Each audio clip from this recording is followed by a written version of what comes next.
Olá, tudo bem? Eu sou a Alice, sou promotora de justiça criminal aqui da comarca de Pontes Lacerda. Quero dizer que é um prazer imenso estar aqui falando com vocês, alunos e professores da IFMT e público externo também, que está acompanhando a Feira de Ciências. Eu tive a honra de ser convidada para falar sobre o Ministério Público.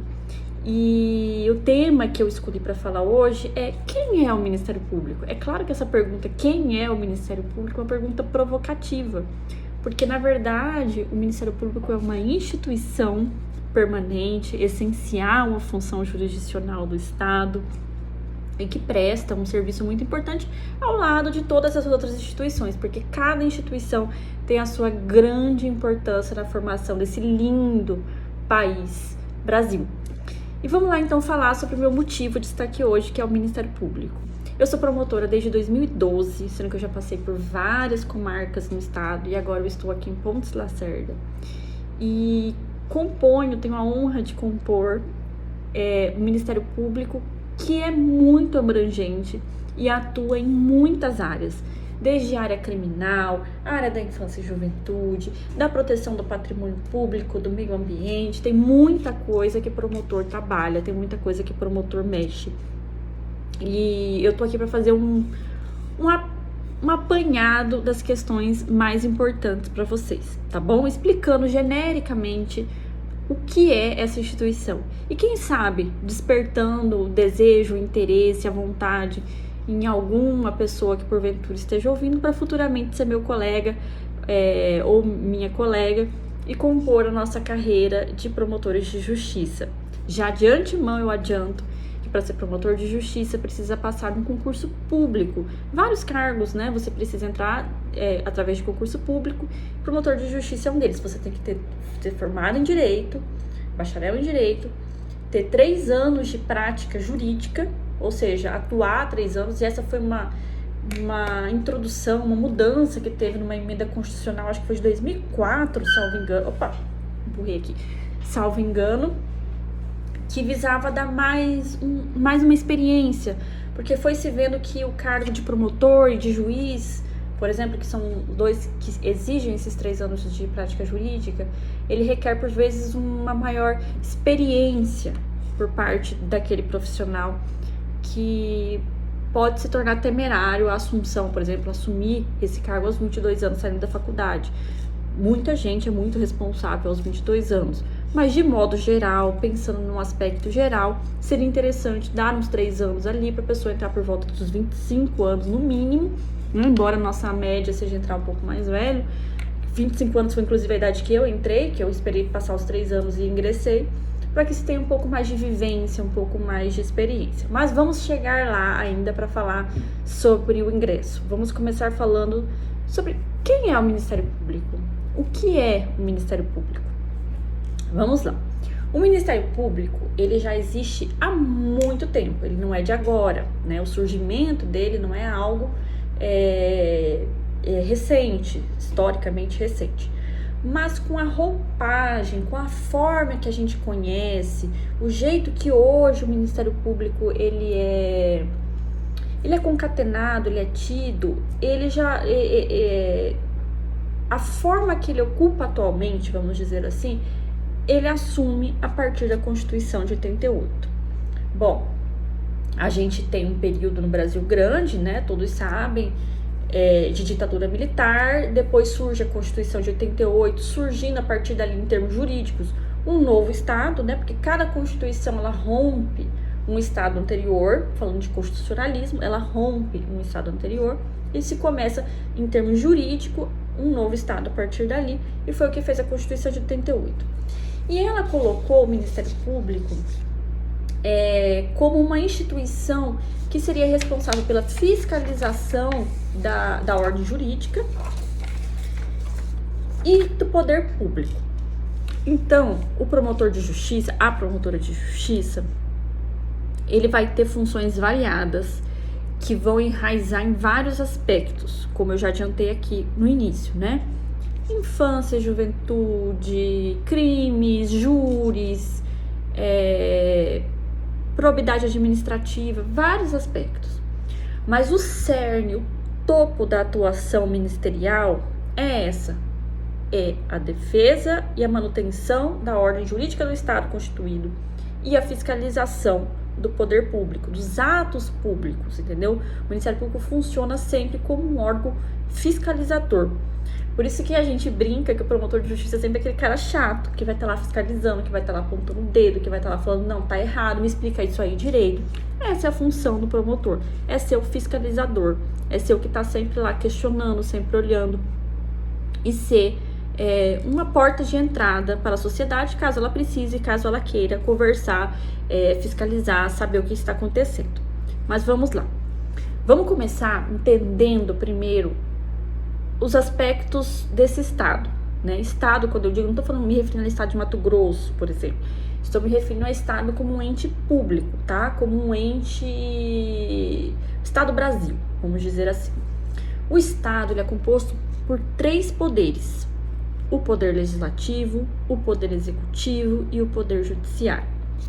O poder legislativo, ele, quando a gente pensa em Brasil, quando a gente pensa nacionalmente, ele é composto pelos senadores e pelos deputados federais, que comporão, por sua vez, o Congresso Nacional, né? Nós temos a Casa do Senado, né? Que até quando temos Oscar Niemeyer, que é a Casa do Senado, a Casa da Câmara, que se juntam para compor o Congresso Nacional.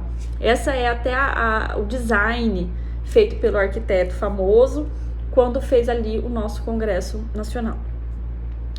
Falando bem por cima, os deputados vão fazer a defesa do povo, dos interesses da sociedade, os senadores do Estado, Federação, né?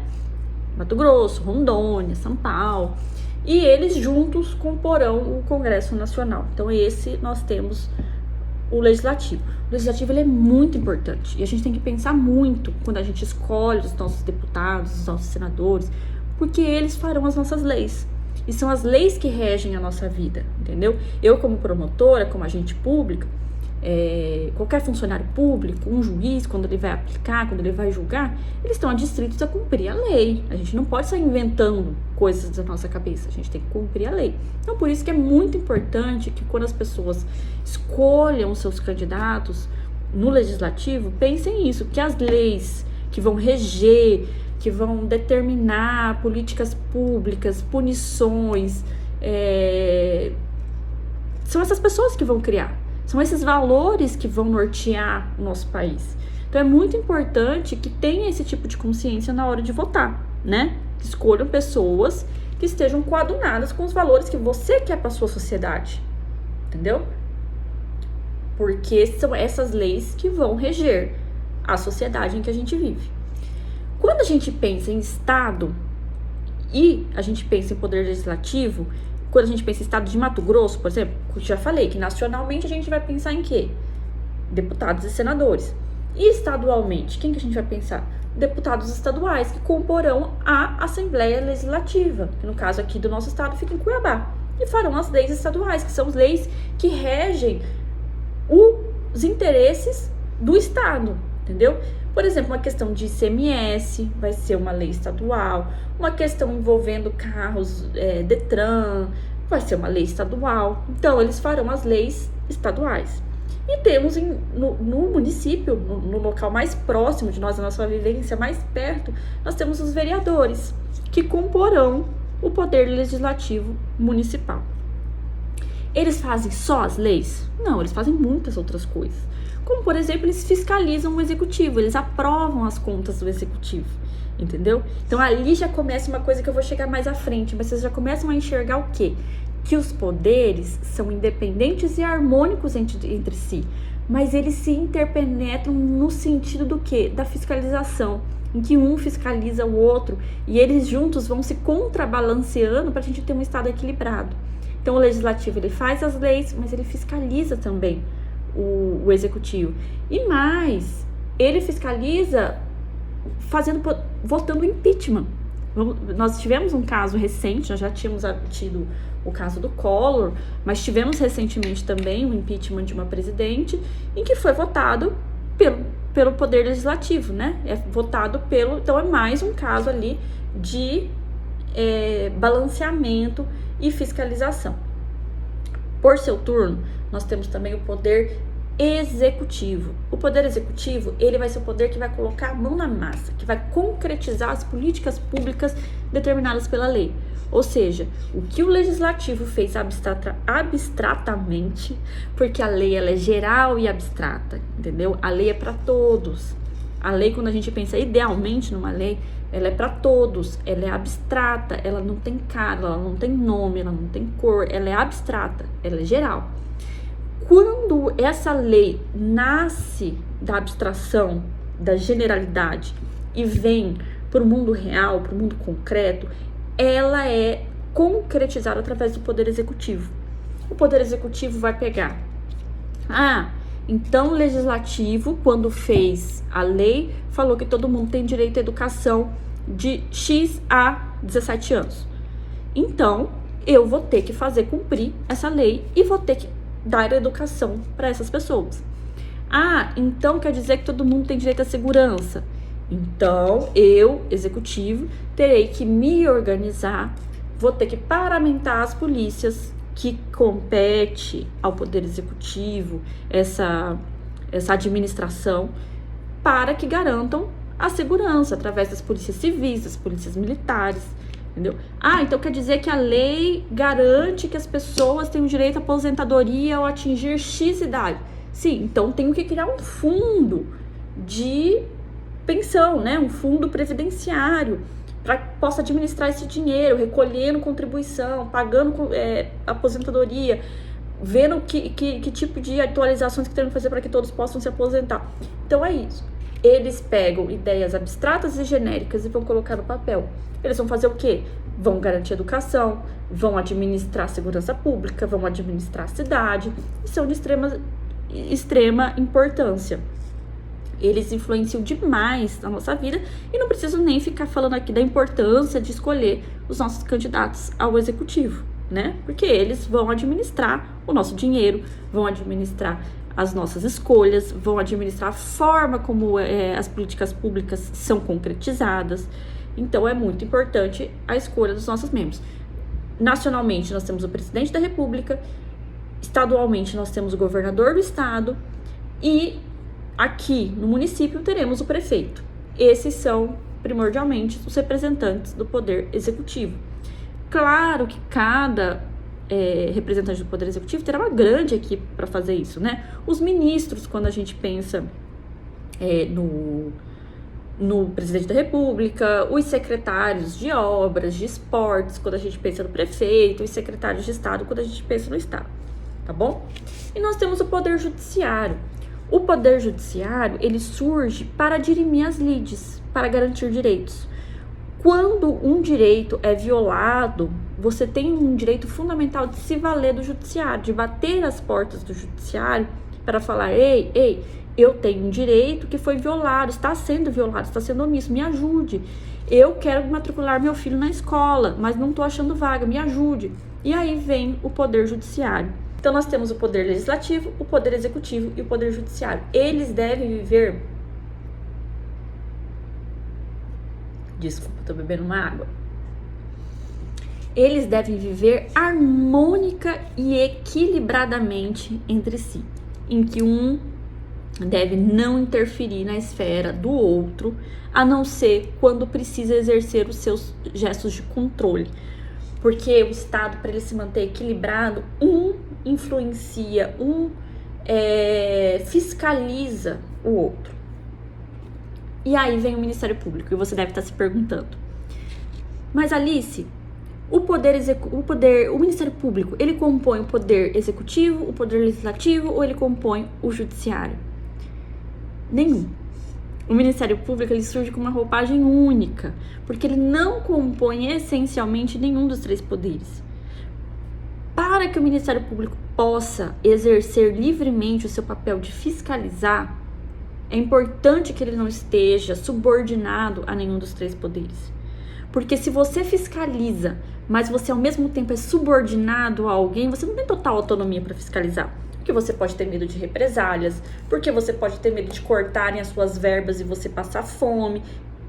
Então, prevendo isso, já se desenhou um Ministério Público de modo que ele seja independente dos três poderes. Ele está ali transitando entre todos eles, sem pertencer necessariamente a nenhum. Isso é para garantir a independência do Ministério Público, que é algo essencial no desenvolvimento do trabalho de um promotor de justiça. Quais são os princípios do Ministério Público, né? Porque quando a gente pensa na atuação do promotor de justiça, quando a gente pensa na atuação da promotora de justiça, a gente tem que pensar o seguinte: o que deve nortear essa atuação? Porque não é o que a Alice quer, não é o que a Alice acredita.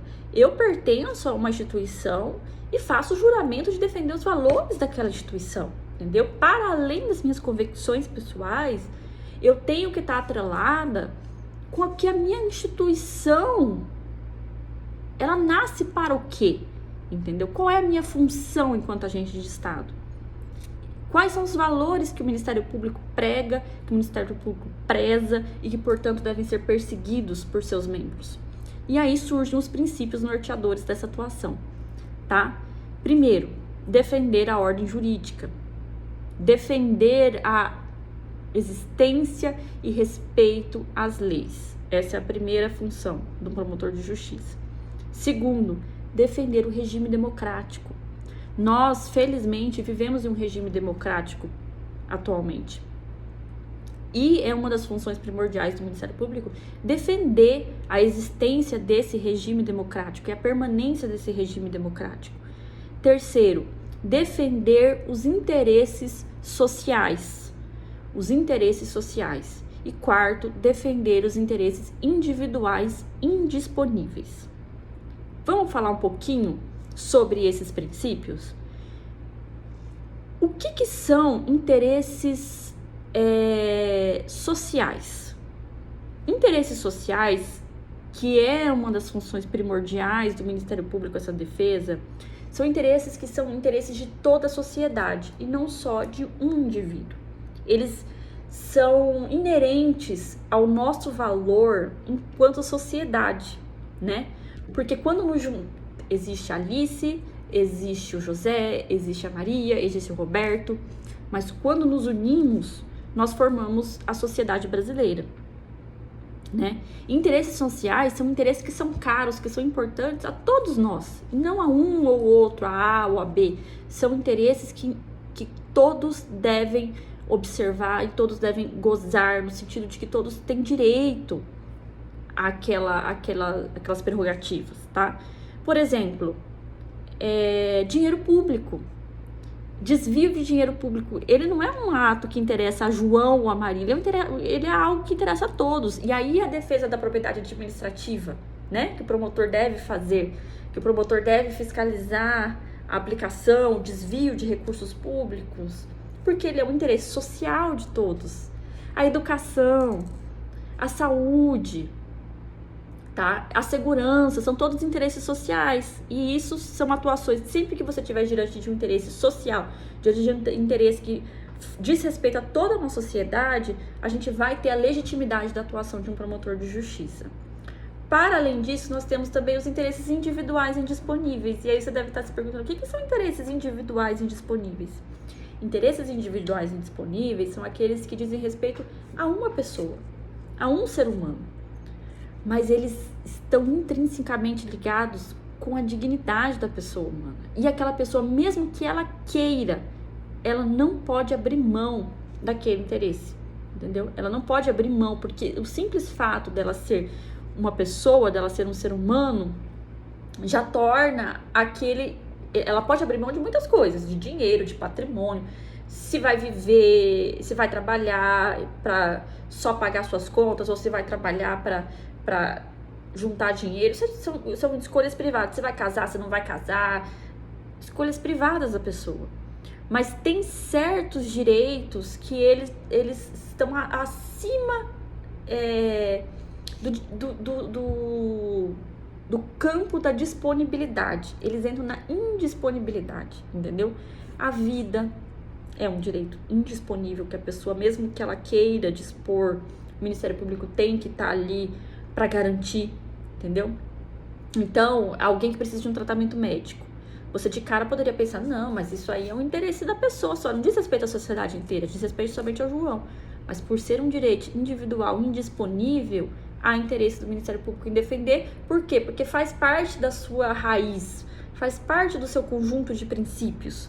Então, ali surge a legitimidade do promotor de justiça atuar, entendeu? Uma criança na escola, em que os pais não querem promover educação àquelas crianças, mesmo nas formas alternativas, mas não, aquela fala, não, meu filho não precisa, é um direito individual indisponível da criança receber educação, sabe? Saber ler, saber escrever, é um direito individual. Então, mesmo que a pessoa, que os pais queiram, o Ministério Público tem que estar ali naquela defesa. Sempre que existir uma colisão de direitos, uma colisão, por exemplo, liberdade, autonomia de escolha com direito à vida, sempre vai existir essa ponderação de interesses que sempre vai desencadear numa atuação do Ministério Público e deve sempre priorizar aqueles interesses mais caros na formação de uma dignidade humana, entendeu? Por isso que diante de famílias que se negam, por exemplo, a fazer um tratamento numa criança, ao direito daquela criança de viver e ter uma expectativa de vida, deve se valer o direito mais caro à dignidade, que é o direito à vida, tá? Nesse sentido, feita essa primeira introdução desses direitos desses princípios que norteiam a atuação do Ministério Público, nós vamos ter que o promotor de justiça ele pode atuar em duas macro-áreas, civilmente e criminalmente. Civilmente, nós temos um instrumento muito forte, que é a ação civil pública, né?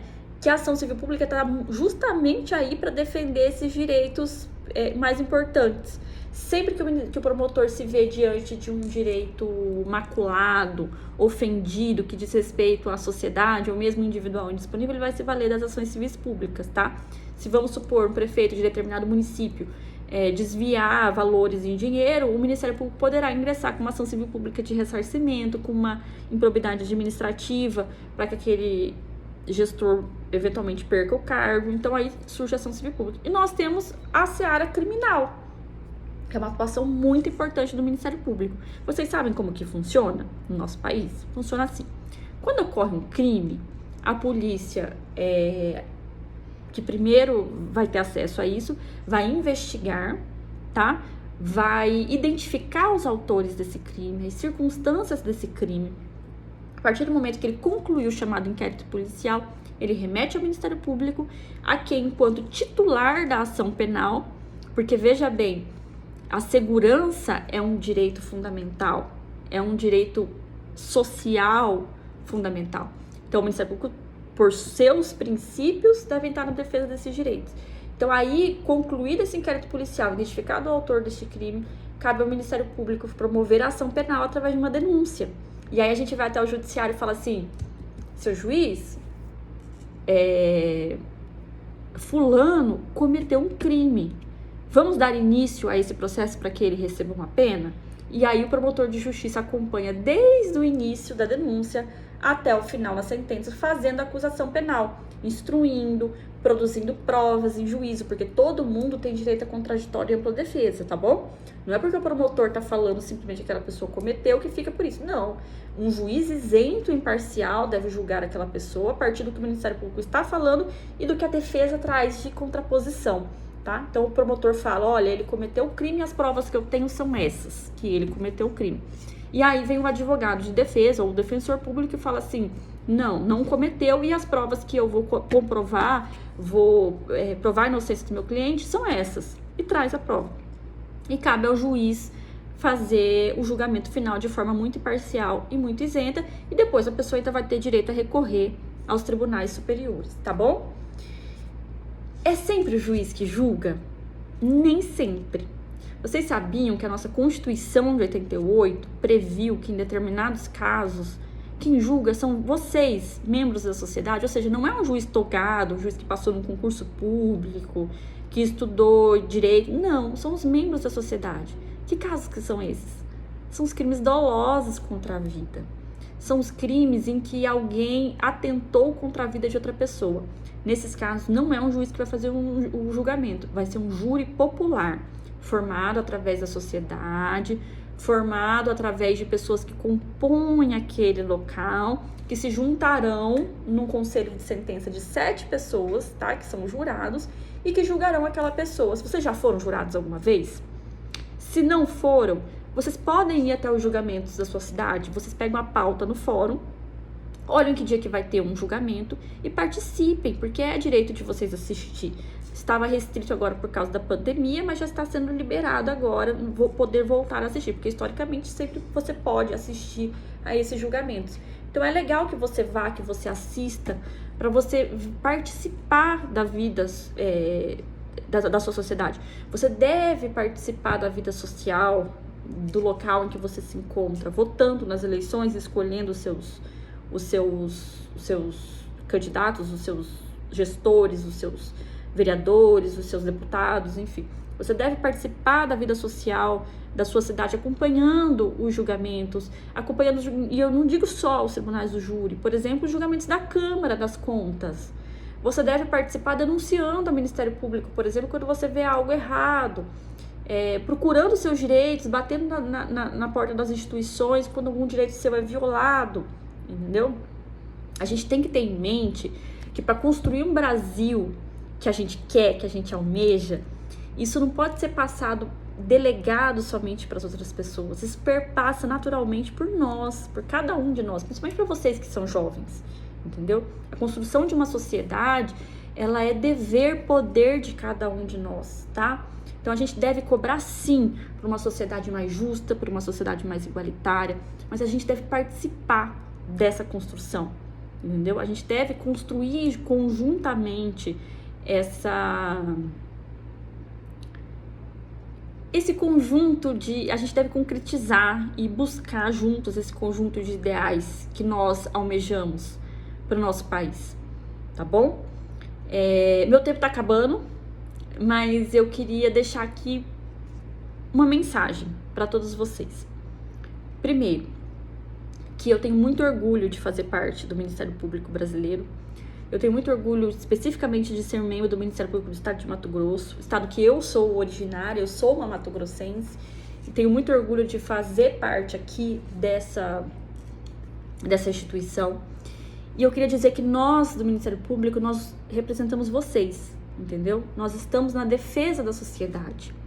Então, deixar sempre a porta da promotoria aberta para todos vocês que quiserem levar sugestões, que quiserem levar aprimoramentos, procurem, tenham um contato com o promotor de justiça da cidade de vocês. É alguém que mora também na cidade, que muitas vezes roda entre várias cidades, e que vocês têm que ter porta aberta para conversar, para conhecer o promotor da justiça da cidade de vocês, tá bom? E me apresentar aqui perante vocês é um prazer muito grande. Eu fiz essa introdução com esse tema de quem é o Ministério Público, né? Às vezes muita gente ouve falar, mas não sabe muito bem qual que é a função do promotor. Eu espero brevemente ter conseguido esclarecer algumas dúvidas e dar uma pincelada muito em cima, porque o tema é muito complexo e muito amplo, em quem é o promotor, quem é o Ministério Público. Deixo aqui meu agradecimento a todos vocês.